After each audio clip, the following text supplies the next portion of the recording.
इंसान खुद को बहुत समझदार समझता है, लेकिन सच्चाई ये है कि हम अपनी ही सोच से हर दिन धोखा खाते हैं। हमारा दिमाग शॉर्टकट्स लेता है, गलत यादें बनाता है, बेवजह डर पैदा करता है और कई बार ऐसे डिसीजंस लेता है जो बाद में खुद हमें समझ नहीं आते। वेन व्हाइटन की किताब साइकोलॉजी थीम्स एंड वेरिएशंस इसी असली, कड़वी लेकिन प्रैक्टिकली यूजफुल साइकोलॉजी को खोलकर सामने रखती है। ये टेक्स्ट बुक किसी मोटिवेशनल बातों का ढेर नहीं, ये साइंटिफिक तरीके से बताती है कि इंसान वास्तव में कैसे काम करता है। आज आपको इसका पूरा मजबूत 10 मिनट का डिटेल्ड ब्रेकडाउन मिल रहा है, एकदम रियल, बिना घुमावदार बातें। साइकोलॉजी असल में है क्या? व्हाइटन सीधी बात करता है। साइकोलॉजी का मतलब है बिहेवियर और मेंटल प्रोसेसेस को साइंटिफिकली समझना।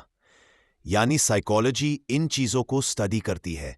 इंसान क्या करता है, बिहेवियर, वह ऐसा क्यों करता है, उसके माइंड में क्या चल रहा होता है, थॉट्स, इमोशंस, और उसके डिसीजंस को असल में कौन से फैक्टर्स कंट्रोल कर रहे हैं। साइकोलॉजी सिर्फ दिल टूटने पर क्या करें या मोटिवेशन कैसे बढ़ाए, वो चीज नहीं है। ये genetics, brain chemistry, environment, family, trauma और कल्चर, इन सब चीजों को एक साथ मिलाकर देखती है। एक तरह से ये इंसान को साइंटिफिक माइक्रोस्कोप से देखने की कोशिश है। साइकोलॉजी के मेजर अप्रोचेस। व्हाइटन पूरी साइकोलॉजी को 6 बड़े फ्रेमवर्क्स में बांटता है, जिन्हें समझे बिना साइकोलॉजी समझ में आती ही नहीं। स्ट्रक्चरलिज्म, ये दिमाग को छोटे छोटे कंपोनेंट्स में बांटकर स्टडी करने की कोशिश थी। प्रैक्टिकली बेकार निकला, क्योंकि दिमाग को छोटी छोटी सेंसेशंस में तोड़कर नहीं समझा जा सकता। फंक्शनलिज्म, यह पूछता है हमारी सोच का असली काम क्या है। हमारी बिहेवियर पैटर्न्स सर्वाइवल और अडेप्टेशन से जुड़ी है। इसने मॉडर्न साइकोलॉजी की नींव रखी। बिहेवियरिज्म, यह कहता है जो दिखता नहीं वह साइंस नहीं है। सिर्फ ऑब्जर्वेबल बिहेवियर मायने रखता है, माइंड नहीं।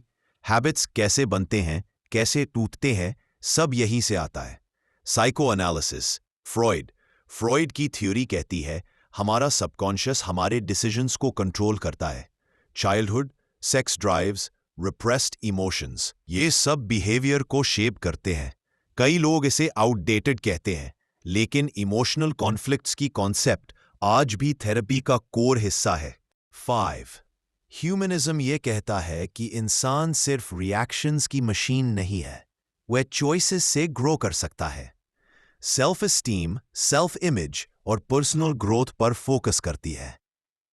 6. कॉग्निटिव अप्रोच, आज की साइकोलॉजी की सबसे पावरफुल शाखा। यह पूछती है हम सोचते कैसे हैं, डिसीजंस कैसे लेते हैं, गलत सोच बायसेस क्यों बनती है। आज की एआई, न्यूरोसाइंस और बिहेवियरल इकोनॉमिक्स इसी अप्रोच पर खड़ी है। साइकोलॉजी में रिसर्च का असली महत्व, साइकोलॉजी अनुभवों की बात नहीं है, यह डेटा ड्रिवन साइंस है।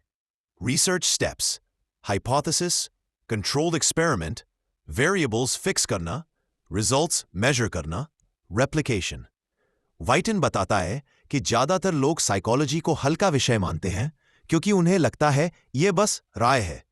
असल में साइकोलॉजी मेडिकल साइंस जितनी ही रिसर्च है, बस इसका सब्जेक्ट इंसान का दिमाग है, जो सबसे कॉम्प्लेक्स है। बायोलॉजिकल बेसिस ऑफ बिहेवियर, किताब का बड़ा हिस्सा दिमाग की बायोलॉजी पर है और यह समझना जरूरी है। न्यूरॉन कैसे काम करता है? दिमाग में लगभग 86 बिलियन न्यूरॉन्स हैं। ये इलेक्ट्रिकल और केमिकल सिग्नल्स से बात करते हैं। Neurotransmitters, dopamine, reward, motivation, serotonin, mood, emotional balance, GABA, calming, norepinephrine, alertness, mood disorders, addiction, anger issues, इनका सीधा लिंक इसी केमिस्ट्री से है। ब्रेन के की पार्ट्स, अमिगडला, डर, अग्रेशन, हिपोकैम्पस, मेमोरी बनाना, prefrontal cortex, planning, decision, control. क्यों कुछ लोग इंपल्स कंट्रोल नहीं कर पाते?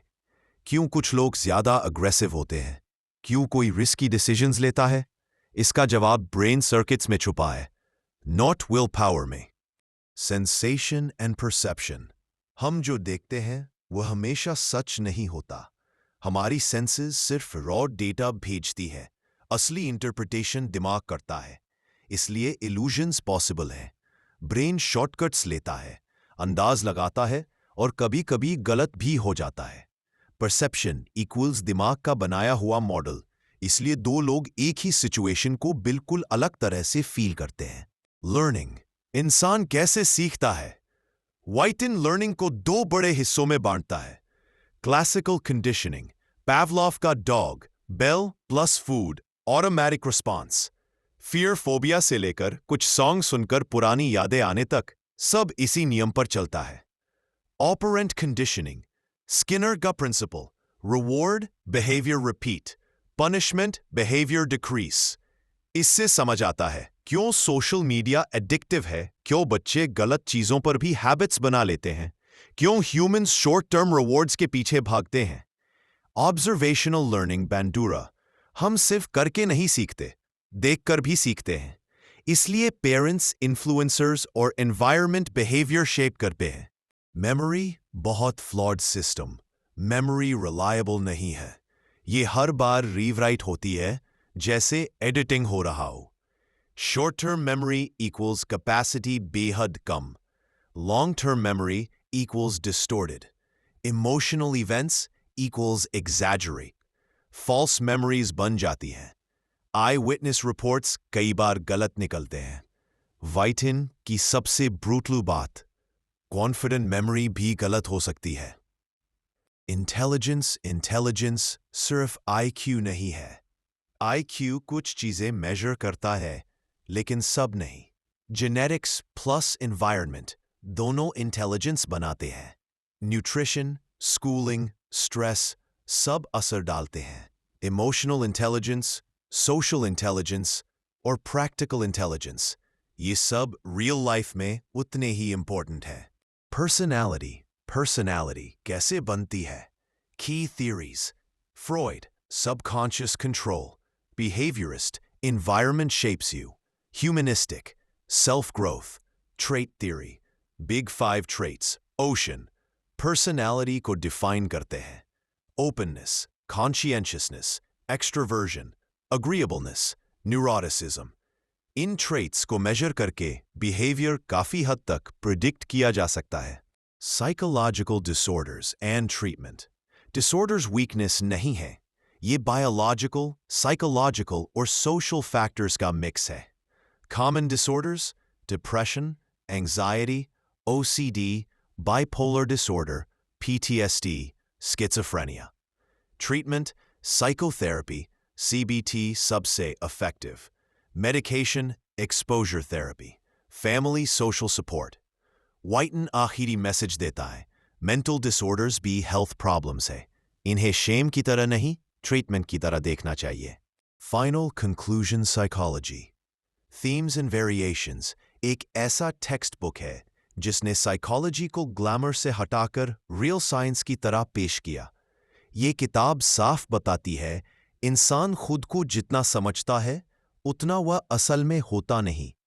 हमारे थॉट्स, इमोशंस और एक्शंस, ये सब बायोलॉजी, लर्निंग, एनवायरनमेंट और हिडन ड्राइव्स का मिक्स है। अगर कोई बिगिनर साइकोलॉजी में एक मजबूत फाउंडेशन चाहता है, ये किताब स्टार्टिंग और इंटरमीडिएट लेवल दोनों के लिए परफेक्ट है।